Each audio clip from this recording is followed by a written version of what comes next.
Assalamualaikum warahmatullahi wabarakatuh. Kembali lagi bersama saya Tiara Agustiani Mardika. Nah, kita udah masuk materi baru nih, yaitu keanekaragaman makhluk hidup. Di sini udah berbagai macam foto. Ada landak, bunga, burung hantu. Nah, di sini kita akan mempelajari apa saja jenis dan bentuk-bentuk makhluk hidup yang ada di muka bumi ini.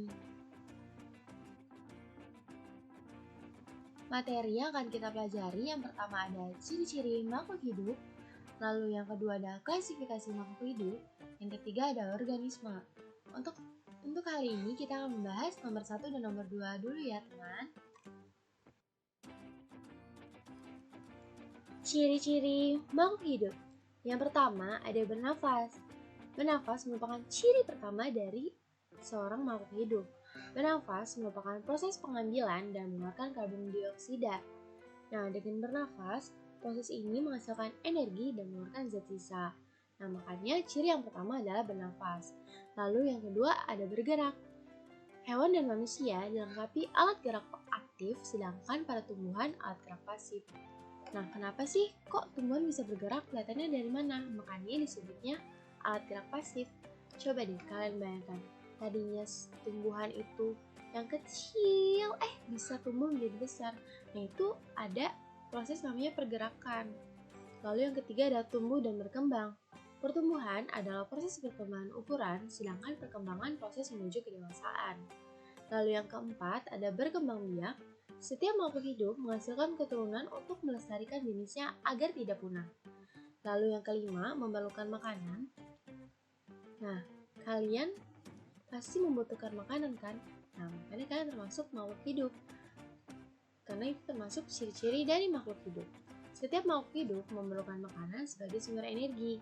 Lalu yang keenam, peka terhadap rangsangan. Maksudnya di sini, coba kalian dicubit sama teman kalian. Kalian merespon nih rangsangan. Nah, itu tuh yang datang tuh dicubit. Kalian peka artinya. Nah, berarti setiap makhluk hidup memiliki kemampuan untuk merespon setiap perubahan yang terjadi di lingkungan sekitarnya. Lalu yang ketujuh, mengeluarkan zat sisa. Mengeluarkan zat sisa terjadi pada setiap makhluk hidup agar tidak beracun pada tubuh.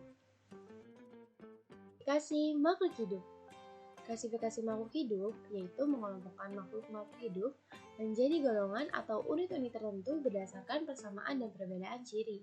Tujuannya untuk mempermudah dalam mengenal, mempelajari, dan mengetahui hubungan antar makhluk hidup. Sistem klasifikasi. Setelah kita tahu pengertian dari klasifikasi, sistem klasifikasi ternyata terbagi menjadi 5. Yang pertama ada sistem klasifikasi dua kingdom. Nah, maksudnya di sini dua kingdom itu ada kingdom Plantae dan kingdom Animalia. Jadi kingdom Plantae itu tumbuh-tumbuhan, satu lagi Animalia adalah hewan. Lalu yang kedua ada sistem tiga kingdom. Ini yang termasuk terbagi lagi menjadi Plantae atau tumbuh-tumbuhan, fungi, dan Animalia. Lalu yang ketiga ada sistem klasifikasi 4 kingdom. Klasifikasi ini berkembang setelah ditemukannya inti sel. Nah, ini terbagi menjadi Animalia, Plantae, fungi, sama Monera. Lalu ada klasifikasi 5 kingdom. Klasifikasi 5 kingdom ini dengan adanya kemajuan dari teknologi, Whittaker mengusulkan klasifikasi makhluk hidup menjadi 5 kingdom. Yaitu apa aja? Monera, Animalia, fungi, Plantae, Protista. Terakhir, ada sistem klasifikasi 6 kingdom. Nah, yang 5 tadi ditambah yaitu virus. Nah, selanjutnya ada tingkatan klasifikasi. Sebelumnya kita udah menyebut-nyebut nih kingdom. Sebenarnya kingdom itu apa ya? Jadi, di tingkatan klasifikasi itu ada namanya kingdom, phylum, class, order, family, genus, dan species. Ini nama dari bahasa Inggris. Kalau misalnya Indonesianya, ini tuh kerajaan, divisi, kelas, bangsa, suku, marga, jenis. Maksudnya apa? Jadi, dalam peningkatan klasifikasi, ini disebutnya takson. Semakin ke bawah, nih, spesies pasti persamaan cirinya makin banyak. Nah, terbalik. Kalau misalnya paling atas nih, kingdom, jumlah anggota taksonnya makin banyak. Kingdom itu apa? Jadi, kingdom merupakan tingkatan takson yang paling tertinggi. Lalu ada divisi. Nah, divisi ini tuh tingkatan yang kedua tertinggi. Dia itu biasanya dibagi lagi menjadi kelompok-kelompok kecil dari kingdom. Lalu ada kelas. Nah, kelas ini pembagian lagi nih dari filum. Lalu ada ordo, dibagi lagi menjadi kelompok-kelompok yang lebih kecil. Dibagi lagi berdasarkan ciri atau sifat yang lebih khusus menjadi family.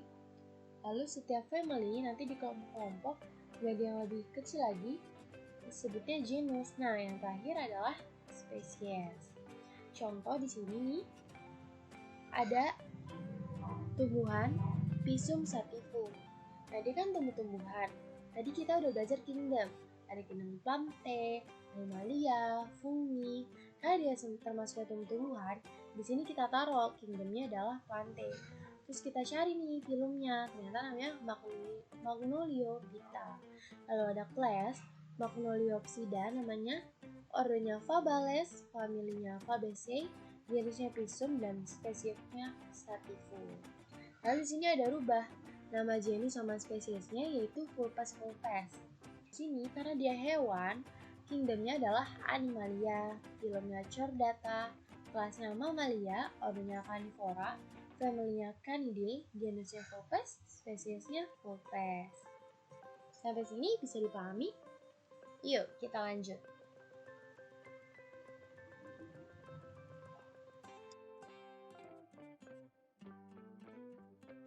Setelah kita membahas tingkatan klasifikasi, ada namanya kunci determinasi dan dikotomi.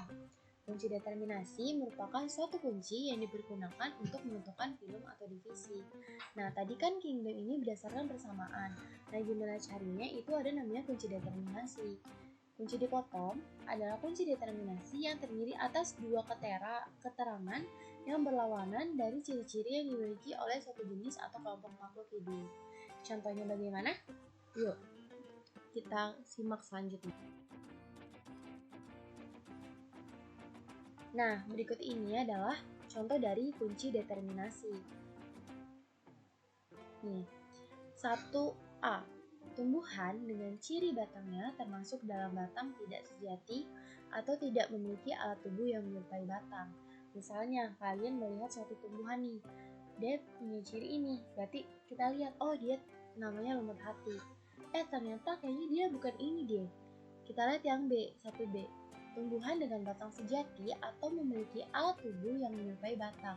Oh, ternyata dia masuknya yang kedua nih. 2. Kita lihat yang A. Pada batang tidak diketemukan pembuluh. Yang B. Pada batang terdapat jaringan pembuluh. Nah, kalian lihat, ternyata pada batang tidak diketemukan pembuluh. Berarti jawabannya adalah lumut daun. Cara pembacaannya seperti itu ya. Ini adalah contoh dari kunci determinasi. Nah, ini contoh dari kunci dikotom. Jadi kunci dikotom itu adalah yang berlawanan. Contoh A. 4A. Pemakan daging. Lawannya pemakan serangga. 5A. Memiliki gigi. Dan B. Tidak memiliki gigi. Ini cara bacanya sama kayak yang tadi kunci determinasi. Bisa kalian melihat hewan. Ternyata dia makannya daging. 4A. Berarti jawabannya karnivora. Oh, salah deh. Kalian lihat lagi ternyata dia makannya serangga. Titik ke nomor 5. Kalian pergi ke nomor 5. 5A memiliki gigi. 1 tidak memiliki gigi. Ternyata dia memiliki gigi. Jawabannya insektivora. Seperti itu.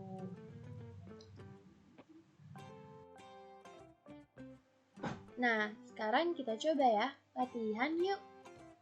Nih, soalnya perhatikan kunci determinasi di atas.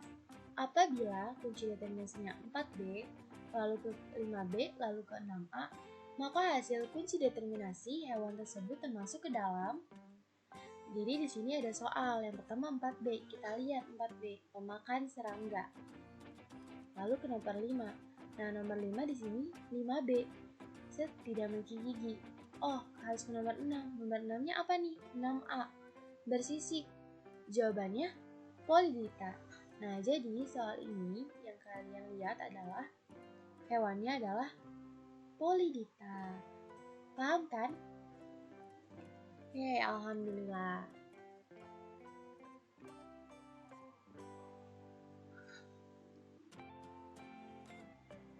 Terima kasih telah menonton video ini.